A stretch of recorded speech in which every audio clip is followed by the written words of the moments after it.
Tenemos una palabra de oración. Señor, gracias. Gracias por esta oportunidad.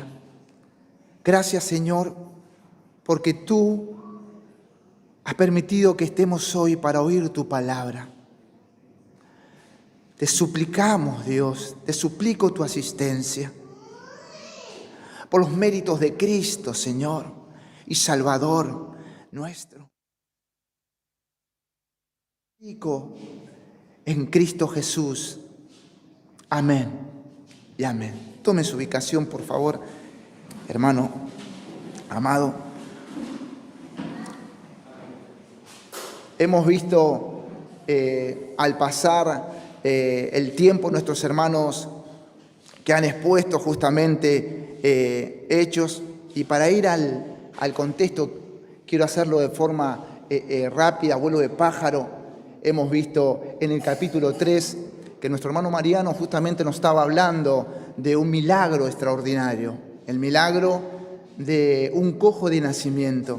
En una puerta grande llamada La Hermosa, allí Pedro y Juan iban al templo a adorar al Señor, y justamente estaba este hombre, dice que tenía más de 40 años, era de nacimiento, como lo dijimos antes, y ahí se manifiesta algo poderoso, algo extraordinario, que es justamente el trampolín para que sea anunciado el Evangelio.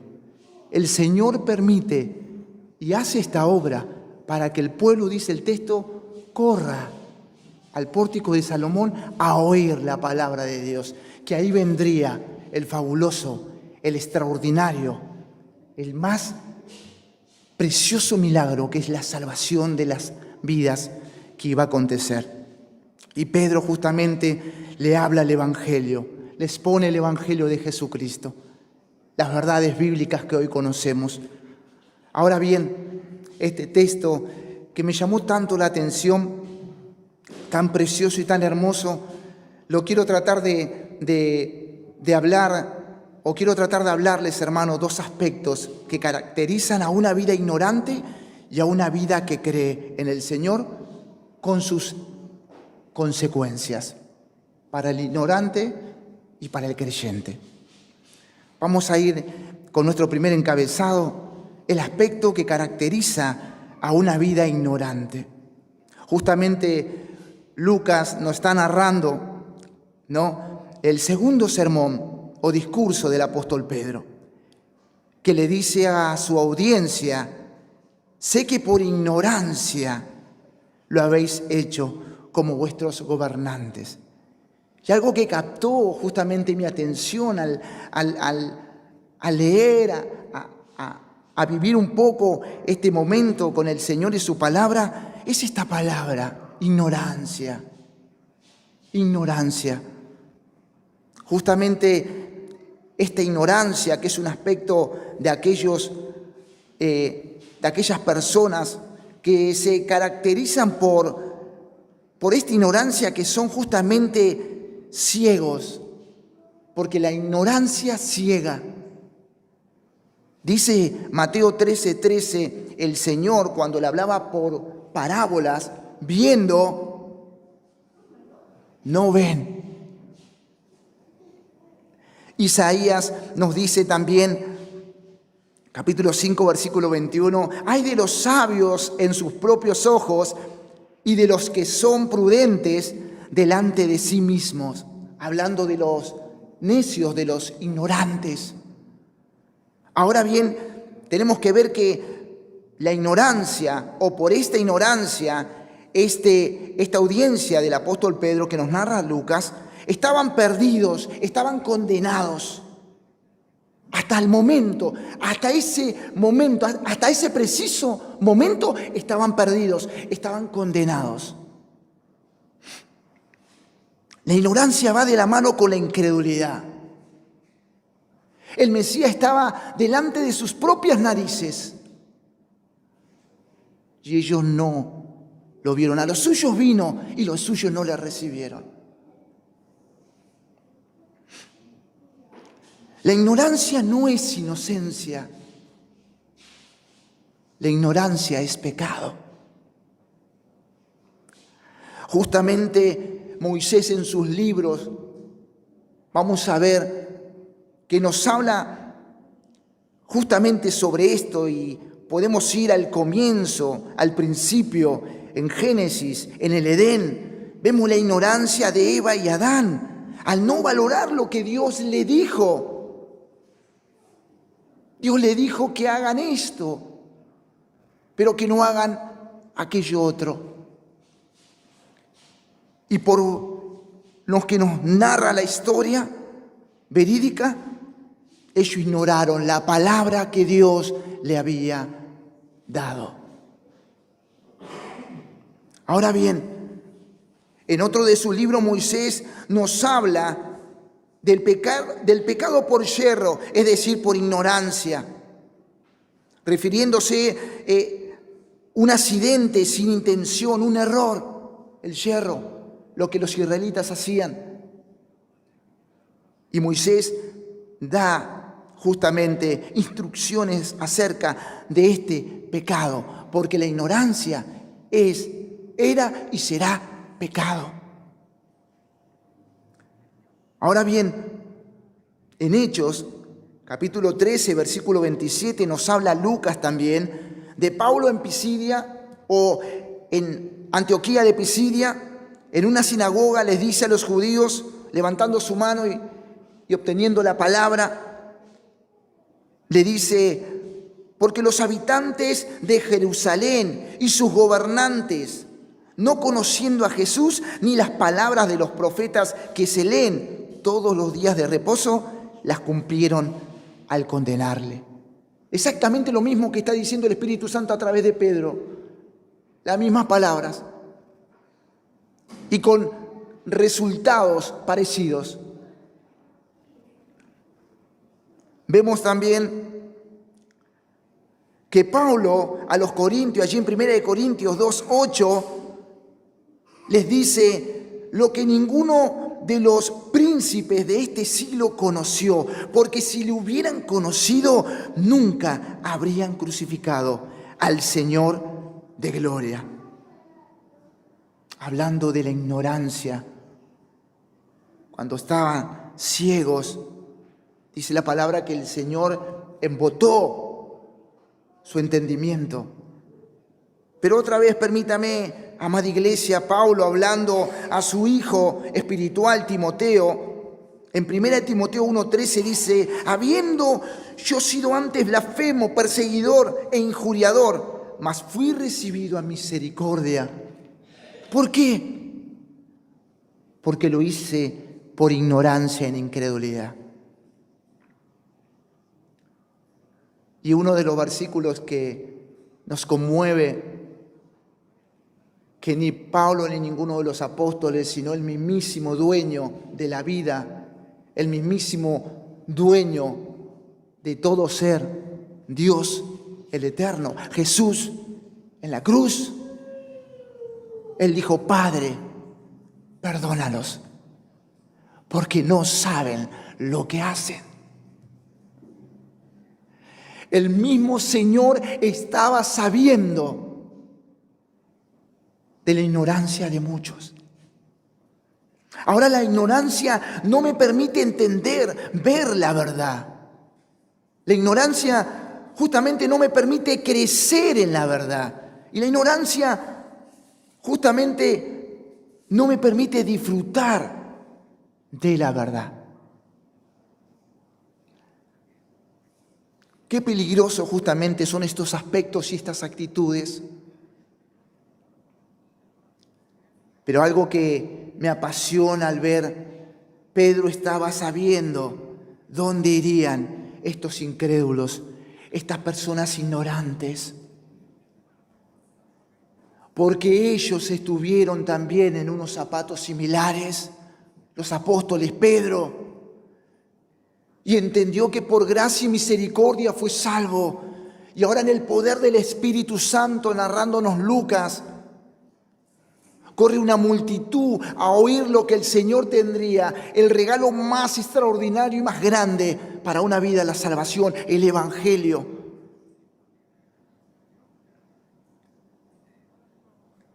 Qué precioso es algo que nos viene hablando, o nos vino hablando el pastor acerca de la condenación del infierno. Pedro sabía que estas personas iban a un precipicio eterno por toda la eternidad. Pero como él sabía que su Salvador también lo salvó, lo redimió, lo rescató de esa vana manera de vivir, él hizo lo mismo y, guiado por el Espíritu Santo, proclamó las verdades de Jesucristo. Oh, qué bueno y qué maravilloso tener este peso en nuestro corazón. Qué bueno y qué maravilloso, a pesar de mi compañero de trabajo, de mi vecina, que te vituperan, que se ríen de vos, de mí. Tu compañero de escuela, tu compañera de escuela. Ellos y ellas lo hacen porque están en ignorancia, pero bendito sea Jesús, que nosotros estuvimos ahí también y Él tuvo misericordia, que tengamos el peso de hablar el Evangelio de Jesucristo, porque esas personas sin Cristo se van a una eternidad que sufrirán por siempre.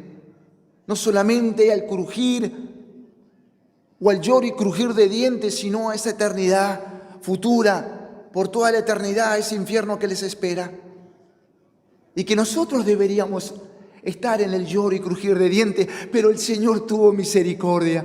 Yo debería estar en esa cruz, pero Él tomó mi lugar, tomó nuestro lugar.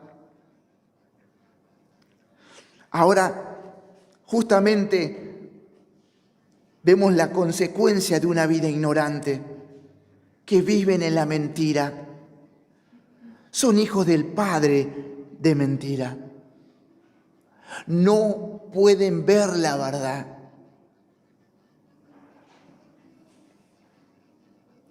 Y aún, como lo dijimos antes, lo más extremo para esas personas, las consecuencias que les esperan, el lloro y crujir de dientes, tormento eterno. Oh, que el Señor ponga ese peso en nosotros para saber que ellos lo hacen en ignorancia.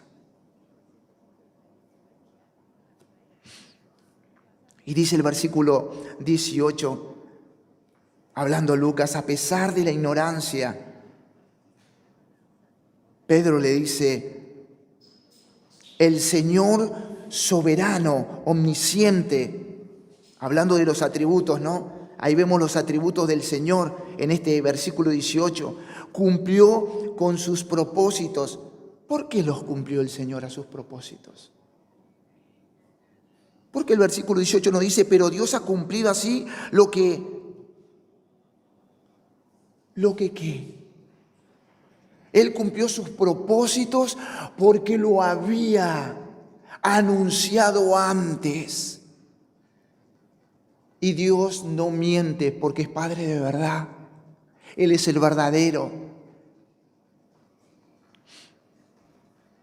Que Cristo había de padecer. Pasajes que nos hablan justamente de esto del Antiguo Testamento. Isaías 53, Salmo 22, Zacarías 12:10. Vemos en estos textos al Cristo sufriente, padeciendo por nuestros pecados. Ahora bien, veremos el segundo encabezado, que es el aspecto que caracteriza a una vida que cree en el Señor. En el versículo 19, Pedro les dice, arrepentíos y convertíos.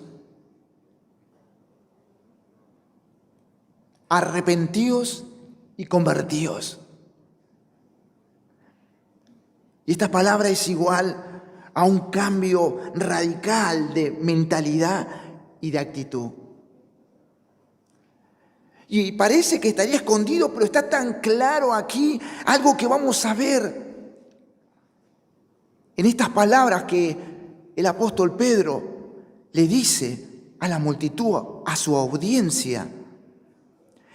Porque estas personas estaban perdidas, sin esperanza, sin salvación, sumergidos en lo profundo del mar, en idolatría, cegados totalmente. Ellos estaban por primera vez en este momento, en este texto que estamos leyendo, escuchando el Evangelio de Jesús por boca de su enviado, el apóstol Pedro.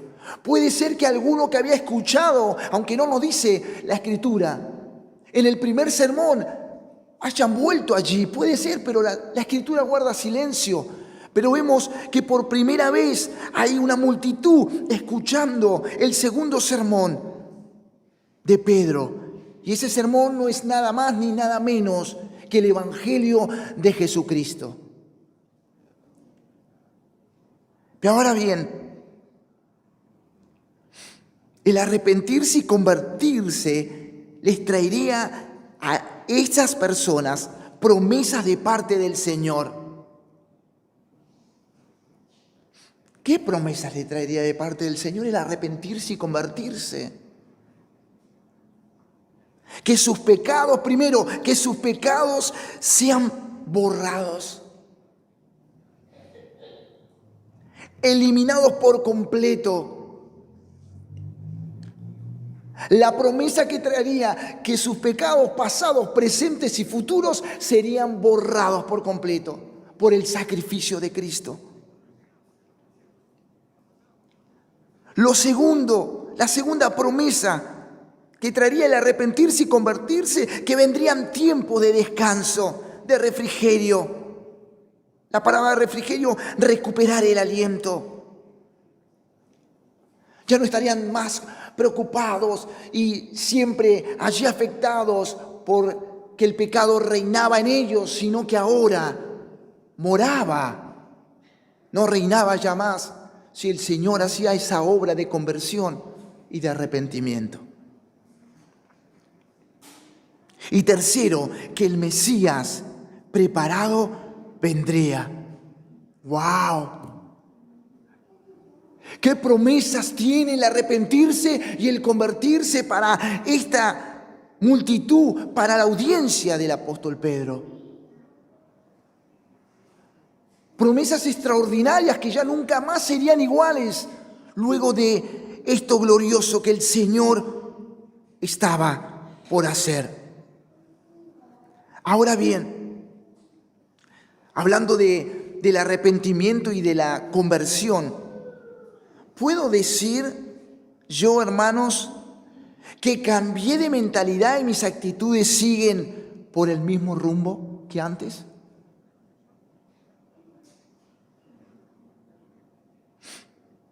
¿Me da lo mismo todo? ¿Lo hago todo mecánicamente? ¿Me da lo mismo si mi hermano no vino? ¿Me da lo mismo venir un jueves o un domingo? ¿Me da lo mismo orar y no orar? ¿Me da lo mismo ser con mis compañeros de trabajo, de escuela, vecinos? Igual, normal, como ellos. Qué bueno que el arrepentirse y el convertirse nos habla no solamente de salvación, sino también de señorío. Pedro justamente eso es lo que le está diciendo a su audiencia. Yo puedo decir que soy salvo, en mi mente creo y mis hechos no hablan de mi fe. Claro que no. Porque justamente el arrepentirse y convertirse, el arrepentirse es un cambio de mentalidad y el convertirse es un cambio de actitudes. Entonces cuando cambia mi mente porque Cristo me salva, al mismo modo, en el mismo instante, simultáneamente, empiezan a cambiar activamente. En algunos más rápido y en otros no tan rápido, pero empieza el proceso de santificación bajo salvación y bajo señorío. El cristiano se somete al señorío de su Salvador. Y esto nos habla de abnegación, de esfuerzo, de sometimiento y de gratitud. Qué bueno es siempre tratar de marcar la diferencia, no para que hablen bien de mí, sino para que hablen justamente bien de Él.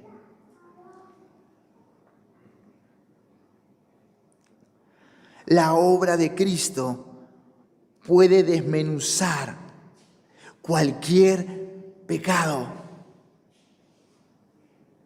Pedro no estaba sabiendo el pecado de ninguno, de cuál era el más grande, el más chico, ese que lo hacían en su intimidad. No sabía ninguno. Pero el Espíritu Santo sí sabía. Y en el poder del Espíritu Santo, el apóstol le habla y le dice: arrepentíos y convertíos. Ahora bien, las consecuencias de una vida que cree en el Evangelio y las consecuencias de una vida que cree en el Evangelio es justamente una vida que vive en la verdad. Son hijos del verdadero. Él dijo: yo soy el camino, la verdad y la vida. Y nadie viene al Padre si no es por mí.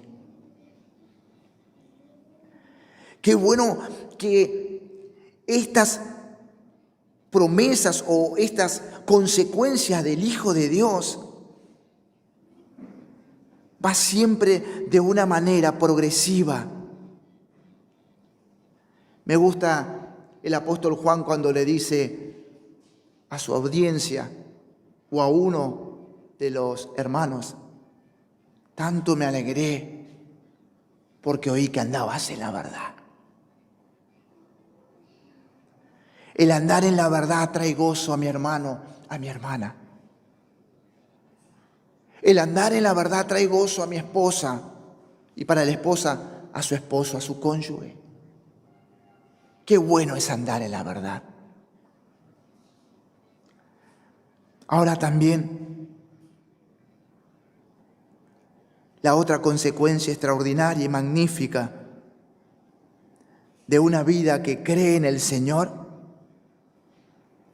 vivirán por siempre y eternamente con su Señor y Salvador. Es una esperanza eterna.